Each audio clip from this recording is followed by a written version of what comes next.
Yo, what's going on? Mike from Mike Talk Sports. Logan Paul versus Dillon Danis just got made for that October 14th Manchester DAZN Prime card. In today's video, I'm going to be breaking down this fight and explaining why Logan Paul is absolutely going to destroy Dillon Danis. So this fight will be 6 3-minute rounds, and it will be competing at the 195-pound division, and that really is the first point of this fight, guys. The very first thing you'll notice when these two get into the boxing ring is the sheer size difference between the two. It's honestly an absolutely massive size difference. In order for Dillon Danis to even make 195 pounds, he's going to have to dirty bulk. He's going to be looking like Jabba the Hutt walking into the octagon, whereas Logan Paul actually has to cut weight to make 195, so he's going to look absolutely shredded in there. So Logan is 6'2" with a 76-inch reach, whereas Dillon Danis is 6 foot with a 72-inch reach.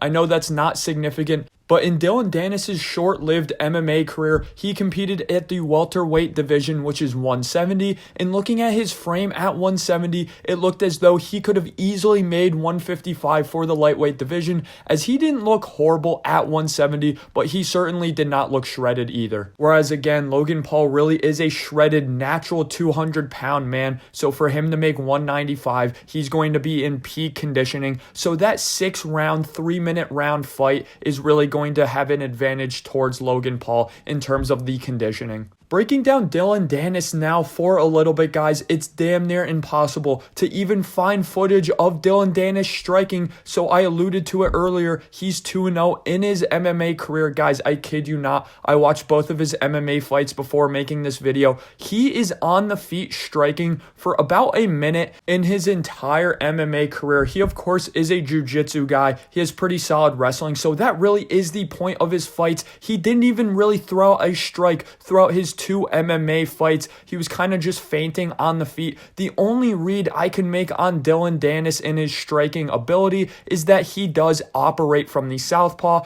Not only that, but he has a pretty weak guard. It seems as though it's very easy for straight line punches to get in through that weak Dillon Danis guard. Whereas for Logan Paul, we do have some experience to go off of from Logan Paul. Of course, in 2021, he had that exhibition match against Floyd Mayweather where he did survive in that fight, but quite obviously Floyd Mayweather was going pretty easy on him. Not only that, but there of course was a significant size difference. And then we of course have those KSI fights to go off of from Logan Paul. Now that last KSI fight was about 3 years ago, so it was a significantly long time ago, but in my opinion, Logan Paul is more or less going to look the same as he did in that KSI fight as he will in this Dillon Danis fight, as Logan Paul really has been boxing pretty casually over the last 3 years. Logan Paul in the last 3 years really has shifted his attention not only to his podcast, but to the WWE wrestling world. So Logan Paul, again, he's casually boxing here and now in the gym. He's not a guy who's training for a world championship fight, so I think he'll look pretty rusty in there, but of course so will Dillon Danis.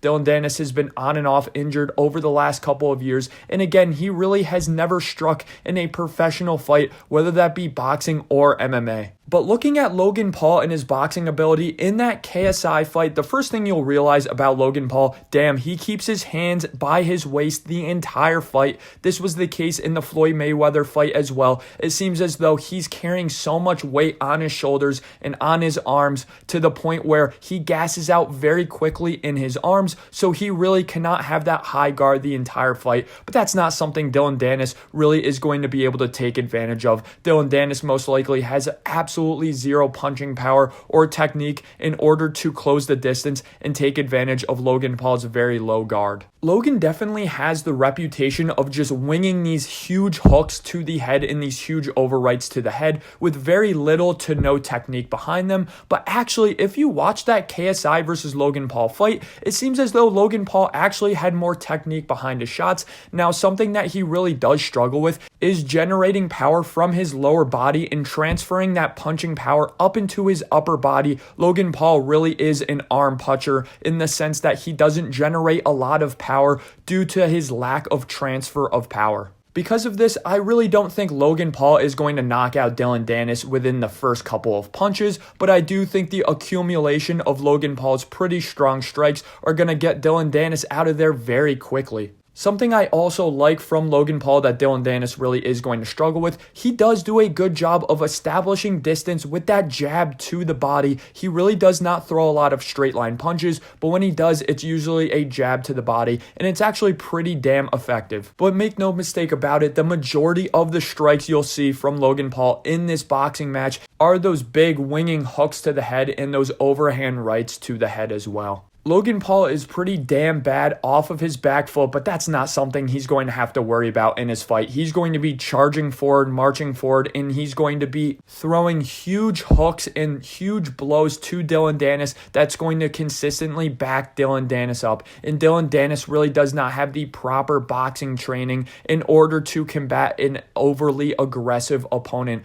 My official prediction for this fight, I think in the middle of the second round, Logan Paul starches Dillon Danis. Dillon Danis kind of gives this funny look on his face. The ref is already going to see enough, and he's going to call off the fight for an official TKO victory for Logan Paul in the second round. Now, I did want to end this video with 2 points. Number one, a hill I will die on, guys. Logan Paul clearly beat KSI in their second boxing match. It was pretty damn close, but Logan Paul clearly had the technical advantage, and he landed more effective strikes than KSI. So if you think KSI is all that good, then Logan Paul is not that bad. I get it. KSI has significantly improved, but has he really? He really has not faced anyone, even to the caliber of Logan Paul yet, which is pretty pathetic. So that's why I'm pretty excited to see the main event of this card, KSI versus Tommy Fury. The second point I want to end this video on, guys, Darren Till has recently come out and said if Dillon Danis, classic Dillon Danis, pulls out of this fight,